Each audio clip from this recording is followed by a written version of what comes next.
அதனால் எல்லோருக்கும் அவளை மிகவும் பிடிக்கும். ஒன்றாக சந்தித்து பேசுவார்கள். வஞ்சகம், சூது, பொறாமை ஆகிய மூன்றையும் ஒருங்கே கொண்டவள். அதை புனிதாதான் திருடிவிட்டதாக குமுதா ஊரெங்கும் கூறினாள். காட்டு தீயை போல் ஊர் முழுவதும் பரவியது. இப்புறம் பேசுவதுதான் இந்த உலகம். 4 பேர் உன்னை பற்றி 4 விதமாக பேசுகிறார். உனக்கு நீதான் நீதிபதி. நமது இன்பத்தை நாம் ஒருபோதும் தொலைத்துவிடக் கூடாது. குட்டி கதைகள். உனக்கு நீதான் நீதிபதி. புகழூர் என்ற ஊரில் புனிதா என்ற பெண்மணி வாழ்ந்து வந்தாள். அவள் மிகவும் மென்மையான குணம் படைத்தவள். யாரையும் மனம் புண்படும்படி பேச மாட்டாள். எல்லோருடனும் அன்பாகவே பழகுவாள். யாருக்கு என்ன உதவி வேண்டுமானாலும் உடனே ஓடிச் சென்று தோள் கொடுப்பாள். அதனால் எல்லோருக்கும் அவளை மிகவும் பிடிக்கும்.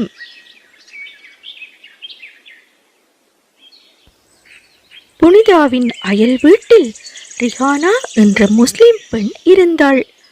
அவள் புனிதா மீது மிகவும் அன்பும் மரியாதையும் வைத்திருந்தாள்.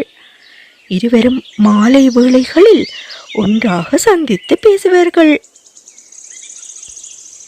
சிவ பூஜையில் கரடி புகுந்ததை போல இவர்கள் இருவருடனும் குமுதா என்ற புதிய பெண் ஒருத்தி நட்பானாள். குமுதா வஞ்சகம், சூது, பொறாமை ஆகிய மூன்றையும் ஒருங்கே கொண்டவள். ஆனால் பேசும் பொழுது நாவில் தேன் ஒழுக பேசுவாள். யாராவது ஏதாவது அழகான பொருட்கள் வைத்திருந்தால் குமுதா அதே போலவே தானும் உடனே வாங்கிவிடுவாள். ஒரு முறை புனிதா அணிந்திருந்த அழகான தங்க ஆபரணத்தை பார்த்ததும் அதேபோல் குமுதா தானும் உடனே வாங்கிவிட்டாள். புனிதாவை எல்லோரும் பாராட்டுவதால் புனிதாவை பார்த்தாலே அவளுக்கு பிடிக்காது. எப்படியாவது புனிதாவை எல்லோரும் வெறுக்கும்படி செய்ய வேண்டும் என்று முடிவெடுத்தாள். ஒரு நாள் தான் வாங்கிய தங்க ஆபரணத்தை ஒளித்து வைத்துவிட்டு அதை புனிதாதான் திருடிவிட்டதாக குமுதா ஊரெங்கும் கூறினாள். ஆனால் அதை யாருமே நம்பவில்லை. இருப்பினும் அடிமேல் அடியடித்தால் அம்மியும் நகரும்தானே. ஆரம்பத்தில் குமுதா கூறியதை நம்பாத ஊர் மக்கள் காலப்போக்கில் புனிதாவின் கழுத்தில் அந்த நகையை கண்டதும் சிறிது சிறிதாக நம்ப ஆரம்பித்தனர். குமுதாவின் சூழ்ச்சியை அறியாத அவர்களும் குமுதாவோடு சேர்ந்து புனிதாவை பற்றி தப்பாக பேசத் தொடங்கினர். புனிதாவை பற்றிய தவறான செய்தியோ காட்டு தீயை போல் ஊர் முழுவதும் பரவியது. இந்த விஷயம் புனிதாவிற்கு தெரியாது. ரிஹானாவும் புனிதா கவலைப்படுவாள் என்பதால் அவளிடம் எதையுமே காட்டிக்கொள்ளவில்லை. ஆனால் வழக்கம் போல அவளோடு அன்பாகவே பழகி வந்தாள். ஒரு நாள் புனிதாவும் ரிஹானாவும் வீதியால் வந்து கொண்டிருந்த போது புனிதாவை கண்ட அயலவர்கள் முகத்தை திருப்பிக் கொண்டு சென்றார்கள். புனிதாவுக்கோ எதுவுமே புரியவில்லை. அவள் அவர்களோடு பேச முற்பட்ட போது கூட அவர்கள் அலட்சியமாக சென்றார்கள். அப்போதுதான் ரிஹானா நடந்தவற்றை புனிதாவிடம் கூறினாள். அதை கேட்ட புனிதாவிற்கோ தலையில் இடி விழுந்ததை போல இருந்தது. அவள் நேர்மையின் சிகரமல்லவா, அதனால் அவளுக்கு வாழ்க்கையே வெறுத்ததை போன்றிருந்தது. எப்படியாவது தன் மீது விழுந்த களங்கத்தை போக்க வேண்டும் என்று அவள் முயற்சித்தாள். ஆனால் அவளது முயற்சி பயனளிக்கவில்லை. அப்போது ரிஹானா, புனிதா, நீ எதற்காக கவலைப்படுகிறாய்? மற்றவர்கள் உன்னை தப்பாக பேசுகிறார்கள் என்பதற்காகவா? நீதான் இவ்வளவு தூரம் உன்னை நிரூபிக்க முயற்சி செய்தாயே, அதில் ஏதாவது பலன் கிடைத்ததா?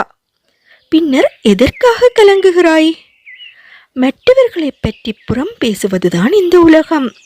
இப்படியான உலகத்திற்கு நீ உன்னை கண்டிப்பாக நிரூபித்தே ஆக வேண்டுமா? 4 பேர் உன்னை பற்றி 4 விதமாக பேசுகிறார்கள் என்றால் அந்த 4 பேரும் உனது வாழ்க்கையில் தேவையற்றவர்களே. உன்னுடைய துன்பத்தில் திருப்திப்படும் இந்த உலகத்தின் பேச்சிற்காக நீ ஒருபோதும் கவலைப்படக்கூடாது.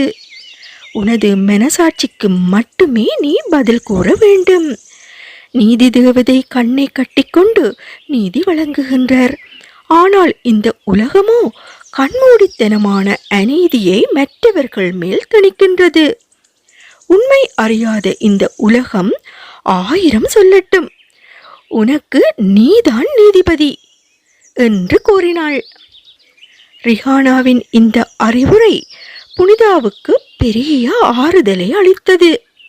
அவள் தெளிந்த மனதோடு வீட்டுக்கு சென்றாள். மறுநாள் புனிதாவும் ரிஹானாவும் வீதியில் சென்று கொண்டிருந்தார்கள்.